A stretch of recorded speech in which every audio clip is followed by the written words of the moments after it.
যে হাত ধরে বাবা মায়েরা সন্তানের স্কুলে ছেড়ে আসতো, সেই হাত ধরেই সন্তানেরা তাদের বাবা মাকে বৃদ্ধাশ্রমে ছেড়ে আসে।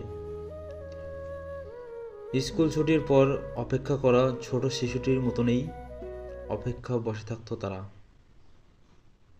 কখন মা আসবে, কখন আসবে বাবা। শিশুরা তো জানতোই তাদেরকে কেউ না কেউ নিতে আসবেই, অথচ বৃদ্ধাশ্রমে সেই অপেক্ষার অবসান হয় না।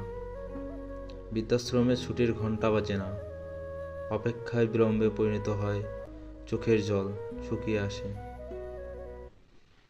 জানালার গ্রিলে মরচে পড়ে থাকার মতো ক্রমশ কুঁচকে আসে হাত পায়ের মলিন চামড়া, চোখের কোণ থেকে কপাল ভাঁজে ভাঁজে ফুটে ওঠে বিষণ্ণতা, আপনজনের শূন্যতা।